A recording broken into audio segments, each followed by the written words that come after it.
क्या आपने कभी सोचा है, अगर भगवान स्वयं आपके दरवाजे पर अन्न मांगने आ जाएं, तो क्या आप पहचान पाएंगे? हम मंदिरों में दीप जलाते हैं, भोग चढ़ाते हैं, मंत्र पढ़ते हैं, पर जब कोई भूखा इंसान हमारे सामने हाथ फैलाता है, तो क्या हमें उसमें ईश्वर दिखाई देता है? ये कथा माँ अन्नपूर्णा की है, जो मूर्ति नहीं बल्कि करुणा बनकर आईं, और जिसने उन्हें ठुकराया, उसने स्वयं अपनी भक्ति खो दी। जब मां अन्नपूर्णा स्वयं एक वृद्धा के रूप में किसी के दरवाजे पर अन्न मांगने आईं, एक सत्य कथा जो बताती है ईश्वर कभी रूप नहीं देखता, केवल भावना देखता है। अगर पूजा और दया में से एक को चुनना पड़े, तो आप किसे चुनेंगे? एक गांव भूख से मर रहा था, एक घर अन्न से भरा था, और उसी घर में भगवान की मूर्ति को रोज सोने की थाली में भोग लगता था। लेकिन जब मां अन्नपूर्णा स्वयं एक वृद्धा बनकर आईं, तो दरवाजा बंद मिला। ये कथा केवल एक कथा नहीं, ये हमारी भक्ति का आईना है। कभी एक गांव था जहां वर्षा नहीं हुई थी। खेत सूख गए, कुएं सूख गए, और लोगों के मन भी सूखने लगे। गांव के हर घर में भूख थी, सिवाय एक के, गांव के सबसे धनी व्यक्ति गोकुलदास के। उसके गोदाम अन्न से भरे थे, पर द्वार बंद थे। वो कहता, जब तक मुझे लाभ न दिखे, मैं किसी को अन्न नहीं दूंगा। गांव वाले उसके घर के बाहर भूखे बैठ जाते, पर वो कहता, मैं अपनी माता रानी को भोग चढ़ाए बिना किसी को अन्न नहीं दे सकता। वो हर दिन मां अन्नपूर्णा की मूर्ति को सोने की थाली में भोग चढ़ाता, लेकिन किसी जीव को रोटी नहीं देता। दोपहर का समय था, गर्मी इतनी थी कि पंछी भी पेड़ों की छाया में छिपे थे। तभी दरवाजे पर दस्तक हुई।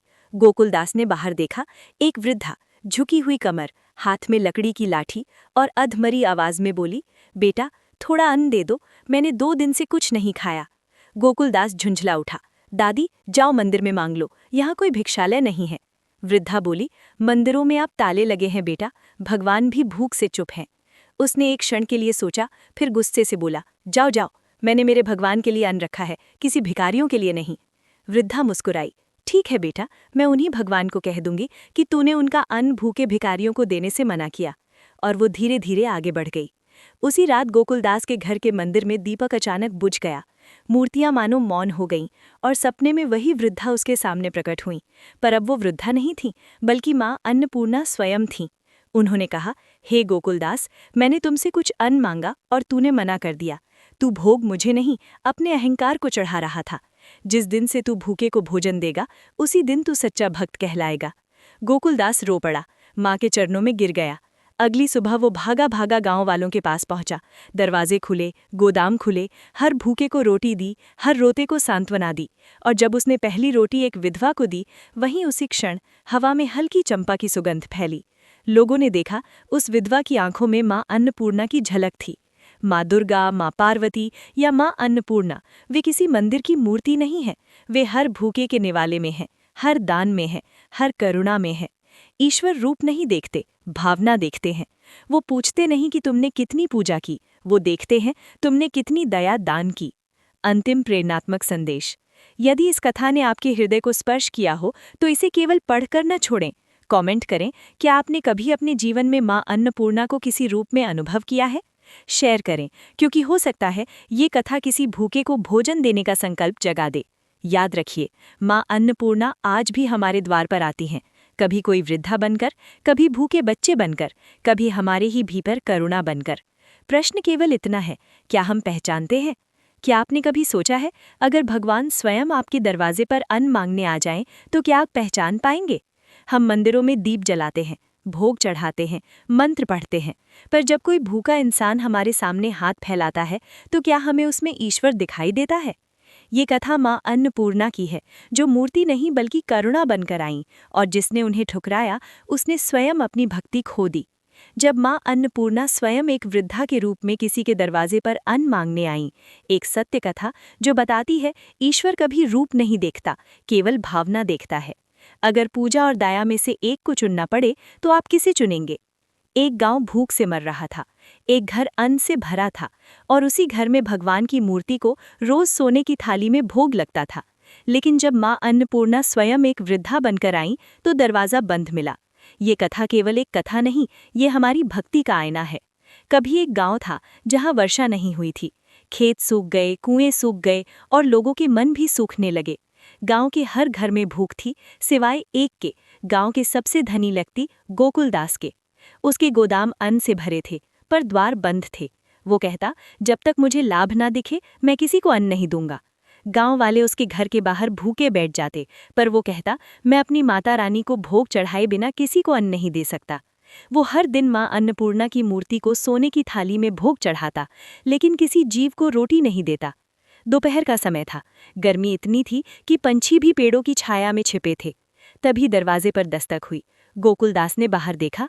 एक वृद्धा, झुकी हुई कमर, हाथ में लकड़ी की लाठी और अधमरी आवाज में बोली, बेटा थोड़ा अन्न दे दो, मैंने 2 दिन से कुछ नहीं खाया। गोकुलदास झुंझला उठा, दादी जाओ मंदिर में मांग लो, यहाँ कोई भिक्षालय नहीं है। वृद्धा बोली, मंदिरों में अब ताले लगे हैं बेटा, भगवान भी भूख से चुप हैं। उसने एक क्षण के लिए सोचा, फिर गुस्से से बोला, जाओ जाओ, मैंने मेरे भगवान के लिए अन्न रखा है, किसी भिखारियों के लिए नहीं।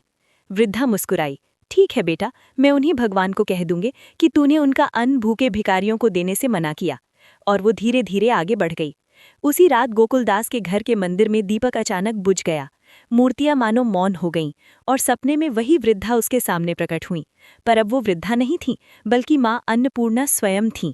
उन्होंने कहा, हे गोकुलदास, मैंने तुमसे कुछ अन्न मांगा और तूने मना कर दिया। तू भोग मुझे नहीं, अपने अहंकार को चढ़ा रहा था। जिस दिन से तू भूखे को भोजन देगा, उसी दिन तू सच्चा भक्त कहलाएगा। गोकुलदास रो पड़ा, माँ के चरणों में गिर गया। अगली सुबह वो भागा भागा गांव वालों के पास पहुंचा। दरवाजे खुले, गोदाम खुले, हर भूखे को रोटी दी, हर रोते को सांत्वना दी। और जब उसने पहली रोटी एक विधवा को दी, वहीं उसी क्षण हवा में हल्की चंपा की सुगंध फैली। लोगों ने देखा, उस विधवा की आंखों में माँ अन्नपूर्णा की झलक थी। माँ दुर्गा, माँ पार्वती या माँ अन्नपूर्णा, वे किसी मंदिर की मूर्ति नहीं है, वे हर भूखे के निवाले में है, हर दान में है, हर करुणा में है। ईश्वर रूप नहीं देखते, भावना देखते हैं। वो पूछते नहीं कि तुमने कितनी पूजा की, वो देखते हैं तुमने कितनी दया दान की। अंतिम प्रेरणात्मक संदेश। यदि इस कथा ने आपके हृदय को स्पर्श किया हो तो इसे केवल पढ़कर न छोड़ें। कमेंट करें, क्या आपने कभी अपने जीवन में माँ अन्नपूर्णा को किसी रूप में अनुभव किया है? शेयर करें, क्योंकि हो सकता है ये कथा किसी भूखे को भोजन देने का संकल्प जगा दे। याद रखिए, माँ अन्नपूर्णा आज भी हमारे द्वार पर आती हैं, कभी कोई वृद्धा बनकर, कभी भूखे बच्चे बनकर, कभी हमारे ही भीतर करुणा बनकर। तो कभी भी घर के द्वार पर आए किसी को भूखा न भेजें। उम्मीद है कि आपको ये वीडियो अच्छी लगी होगी, तो वीडियो को लाइक, शेयर और चैनल को सब्सक्राइब ज़रूर करें। ऐसी नई नई कहानी व कथाएं सुनने के लिए और रोज़ाना श्री सालासर बालाजी के दर्शन पाने के लिए हमारे चैनल को सब्सक्राइब ज़रूर करें और बेल आइकन दबाना न भूलें, ताकि नई नई वीडियो को आपको अपडेट मिलती रहे। जय माँ अन्नपूर्णा, जय जय सिया राम।